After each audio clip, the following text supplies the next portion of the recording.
President Bullock's live stream is now in progress. You may turn on your mic and start the meeting. Good afternoon and welcome to the December 8th, 2021 special board meeting of the Capistrano Unified School District. The meeting is now in session and the time is 4:09 p.m. Members of the public may attend this meeting in person or participate by phone. A registration link has been posted on the meeting agenda page of our website for those who plan to call in to address the board this evening. As a reminder, once an agenda item has begun, no further blue cards will be accepted. Mrs. Hayes, please call the roll. Student Advisor Padia. Here. Trustee Bronstein. Here. Trustee Bullock's. Here. Trustee Castellanos. Here. Trustee Davis. Trustee Davis is absent. Trustee Hanachek. Here. Trustee Jones. Here. Trustee McNicholas. Here. I would like to ask our birthday lady, Martha McNicholas, it's her birthday tonight, if she would lead us in the Pledge of Allegiance, please. Pledge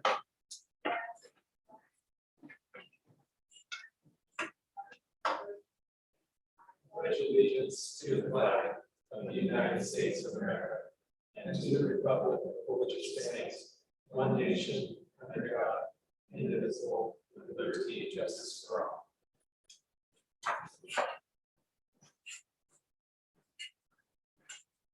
May I have a motion to adopt the agenda? So moved. Second. Moved by Trustee McNicholas and seconded by Trustee Bronstein. Ms. Hayes, please call the roll. Student Advisor Padia. Aye. Trustee Bronstein. Aye. Trustee Bullock's. Aye. Trustee Castellanos. Aye. Trustee Davis is absent. Trustee Hanachek. Aye. Trustee Jones. Aye. Trustee McNicholas. Aye. Motion carries 6-0-1 by a roll call vote to adopt the agenda.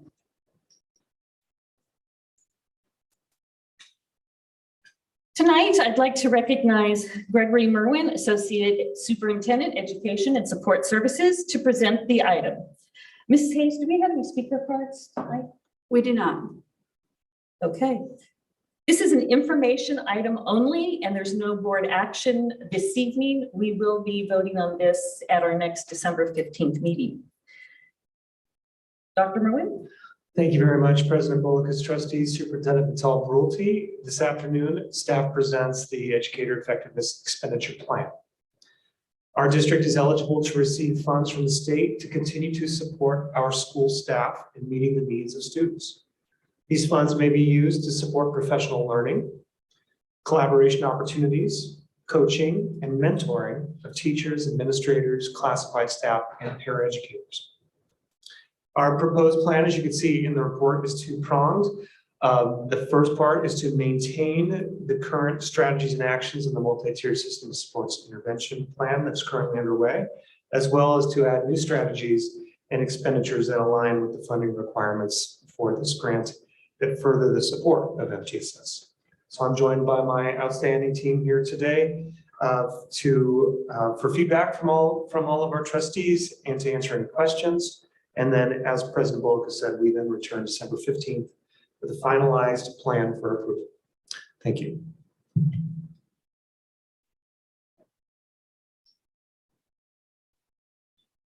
I do have one question. You list the items in the proposal and the value of maintaining MTSS plans. I believe some of this training, and I'm only curious, has already been done or been started. Some people have had it, some people have not. Can you kind of give us some information about what training has already been done of this type of training? For example, maybe 10% of teachers have already, or math teachers have already had the Irvine math project training, something like that. And I don't need exacts, I just want to have an idea. Yes, thank you, Trustee Jones. So Laura Lyon will share some more details on it. So specifically, Trustee Jones, the Irvine Math Project, we are still training our teachers. So they've had their first session already, so they're getting their second session this spring. And so that's one specific example. So I would say that all of the teachers that were eligible to get the Irvine Math Project have received at least one of their trainings, and they're getting another one in the spring, and then they'll get further trainings as this grant is approved. Any other specific questions regarding? Well, I was interested in all of them, but I think I will have a follow-up question on Irvine Math Project if you'd like me to ask that now. Sure. The Irvine Math Project, I think, is all grades. Is that correct? Or? So currently, the Irvine Math Project is supporting our secondary math teachers. The CGI, which is done in conjunction with our Orange County Department of Ed, that is what we're training our elementary teachers in. Okay, so we don't, for example, then have like the 5th grade teachers do the Irvine Math Project, it's secondary only. Currently, that is the case. Okay, all right. And the CGI, I understand what that is, but is CGI primarily math oriented? It is. It is, okay, all right. Does Irvine Math Project not train for secondary, or have we just not used their primary? I have not, so Irvine Math Project, currently we are using their secondary trainers to train. I'm not sure if they offer a program for elementary. I think because we have our own in-house trainers for elementary, they're doing a lot of training on math differentiation. So all of our 4th and 5th grade teachers are getting math differentiation training this year with CGI interwoven. And just this last Saturday and this upcoming Saturday, we have 60 of our new teachers getting trained in CGI. So we're really excited about that opportunity. And I think my big interest with Irvine Math Project is we have in the last few years talked a lot about the accelerated math pathways and how it is, well, some parents have been supplementing on their own to get their students prepared to take the test that allows them, their students to get into the highly accelerated path or even the somewhat less accelerated path. And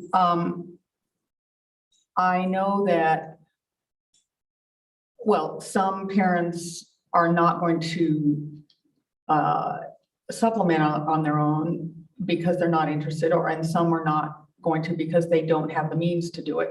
So I'm very interested in the possibility of other capable students being able to accelerate who may not have been in a situation where they get enough daily math exposure, either through family math or being in classes that have a lot of students that are not particularly accelerated, so they don't end up being accelerated.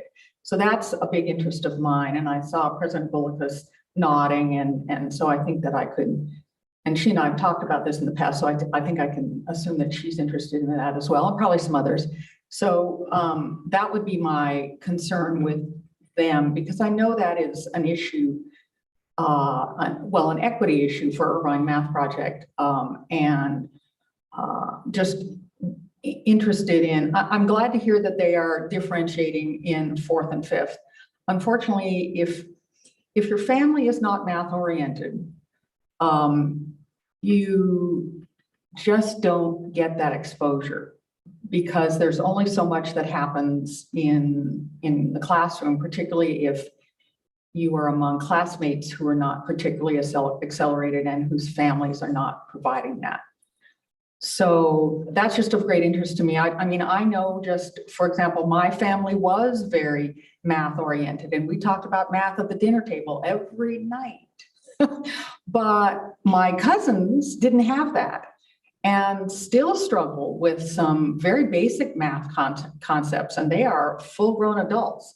So I'm just aware of it just from my own personal experience about how different that can be. So anyway, that's just of interest to me, because I want to see our students succeed in that, in the STEM oriented world, that is something that is highly valued in the workforce. And I want to make sure that students who are capable of accelerating have the opportunity to, even if they haven't had the exposure in their family or their early life.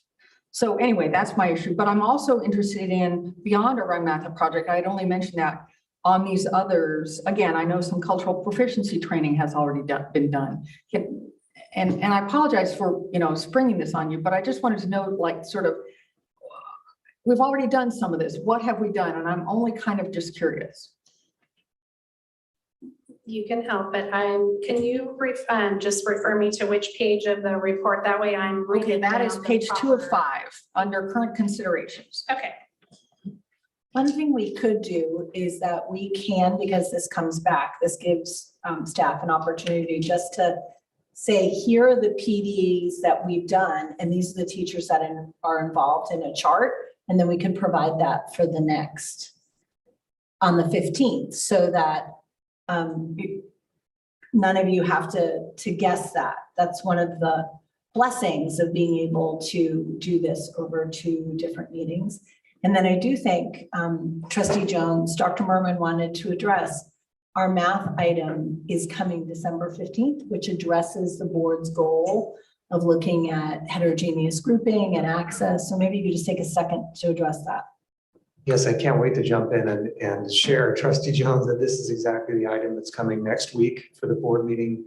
And we will have Karen Gauthier and Meg Irvis and Peggy Bears and our curriculum instruction team.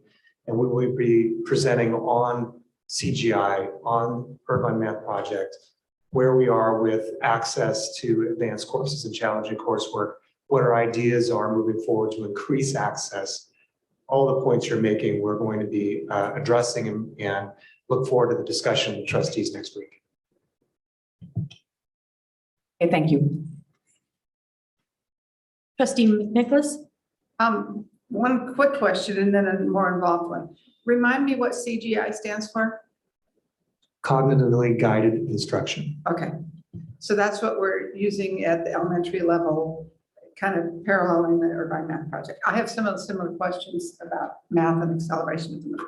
But more broadly, the Educator Effectiveness Grant, we had access to in the past, like 2015 through 18, but it just wasn't available again until now.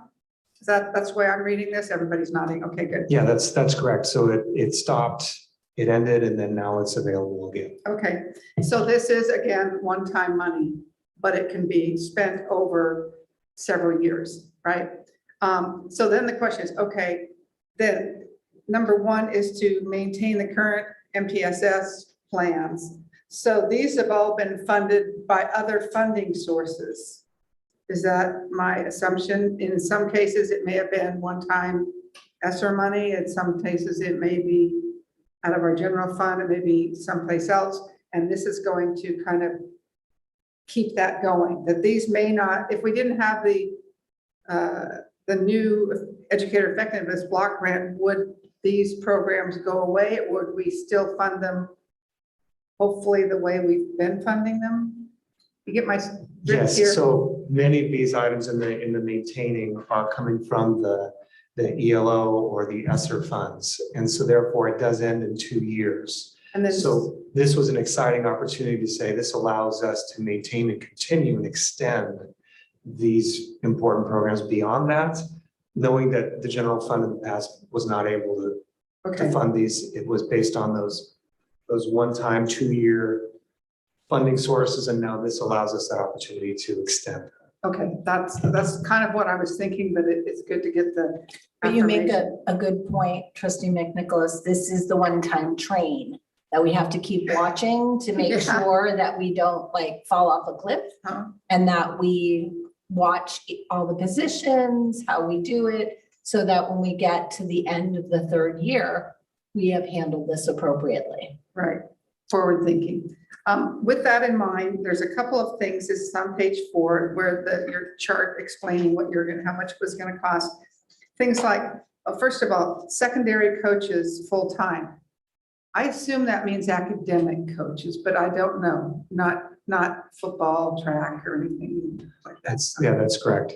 And Jen, would it be safe to say, so it's the PLC coaches, is that right? Professional learning community coaches, Okay, okay, coaching the collaborative data-driven work of the teachers. okay, because that is one of our higher dollar values, and it doesn't kick in until 23, 24, which is why it's like, okay, we're using other one-time money for 21. And the same way with the elementary PE teacher PLC release. So sounds like we've got that covered for the next couple of years, and then this comes in and keeps it That's going. exactly right. That's exactly right. Okay, all right. That was basically it. I don't see anything on there that I would love for us to have. So I just wanted to make sure I was understanding the one-time grant train that we're on. Thank you.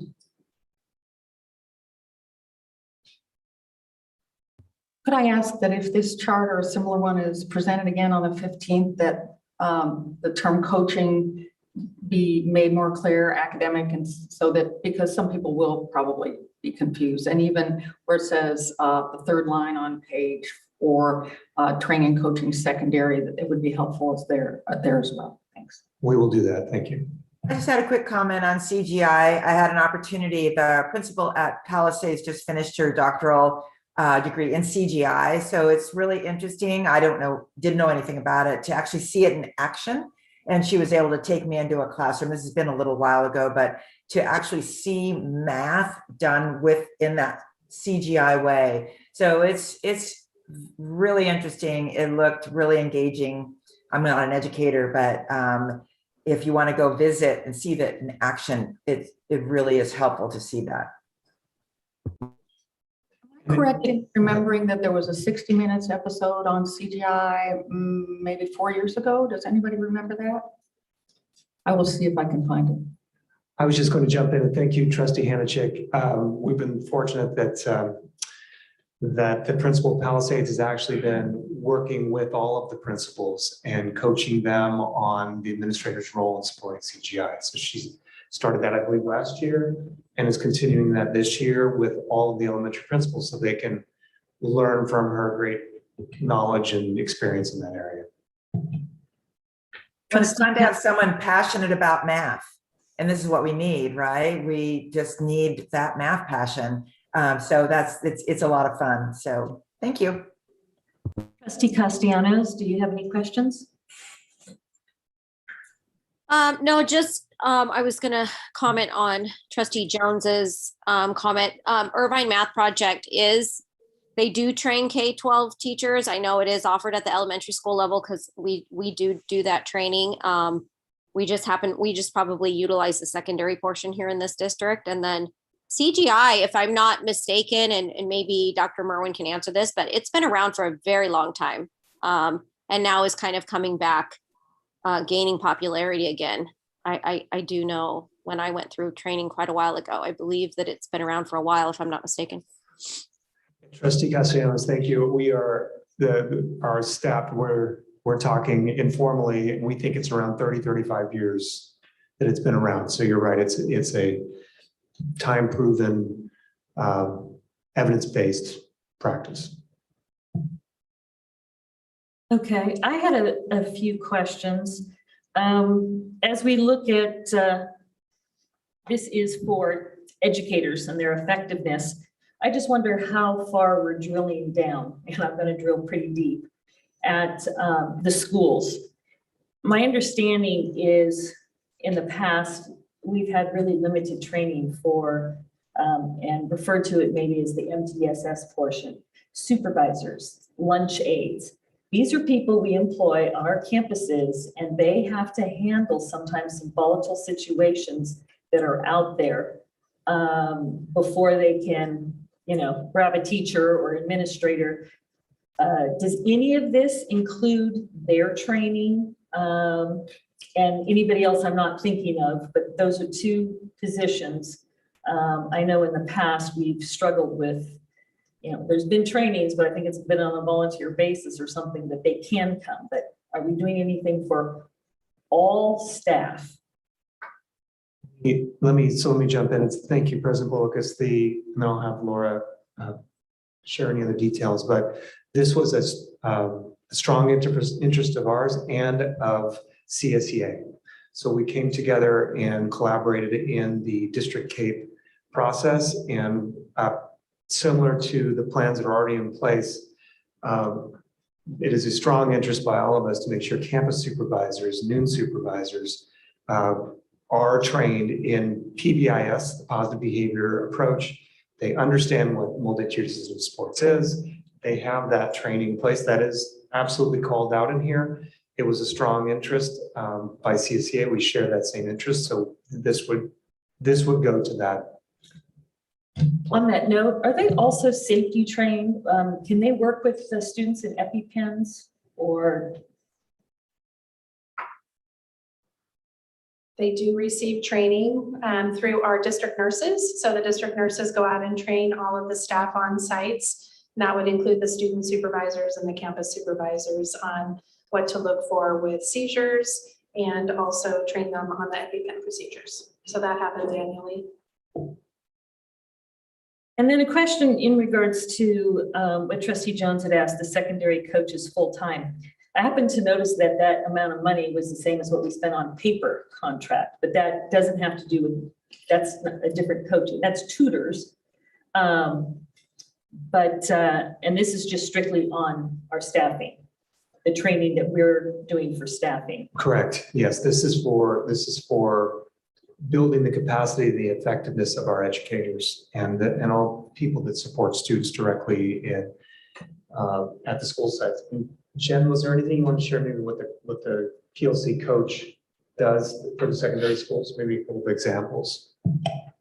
Thank you. The PLC coaches at middle school and high school are designing staff meetings, and then you'll see on this list release days for training. They're designing those trainings, and then they're helping all of our middle schools and high schools implement true intervention during that tutorial time, and helping pull the data and support the teachers with developing that to a more extensive level than it's been in the past.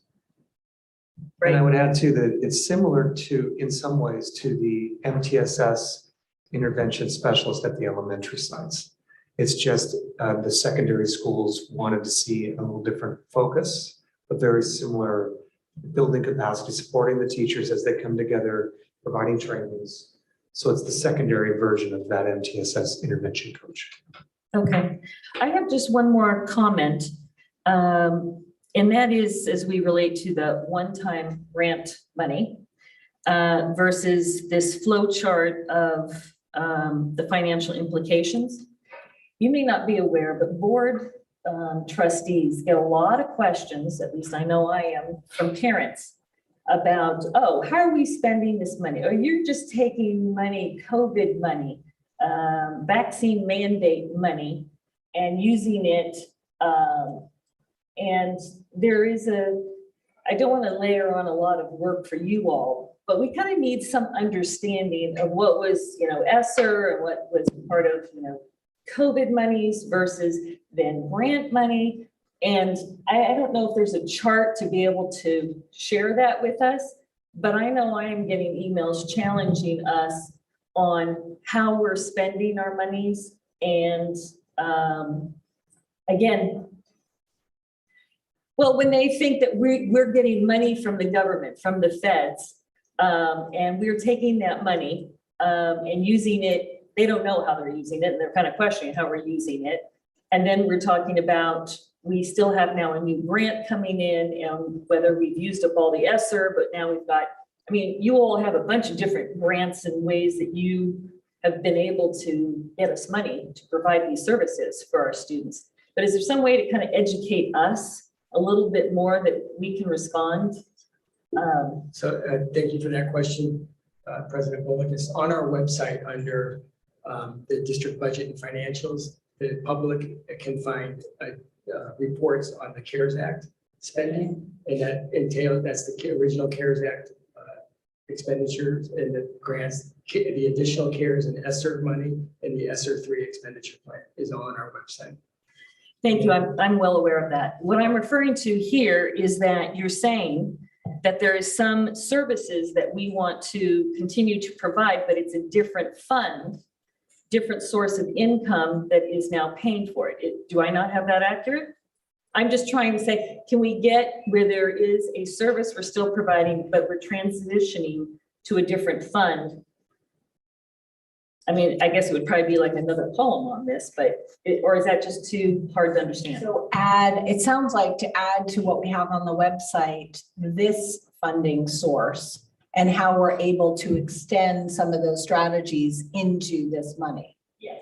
Okay, so that's something we can do. That's the plan is once this is approved, we'll be placing this on the website. In the same area. Yeah, just a way that we can explain it or direct them that they will find that information on the website would be helpful. Let me just check my notes. I don't have any further questions. Did anybody else come up with any questions? Okay, so I don't want our public to be surprised, but next week's agenda is posted. So you're gonna see the same document posted for next week. So my team, we will work to make these additions, clarifications, and then we will repost the document on Friday for next week's meeting. So I just don't want anyone to be surprised that we have this meeting and then things don't change right away. It'll take us just a couple days and we'll repost. And will that be listed in red as a revision? Yes. There being no further business before the board, may I have a motion to adjourn? So moved. Second. Moved by trustee Bronstein, seconded by trustee Jones.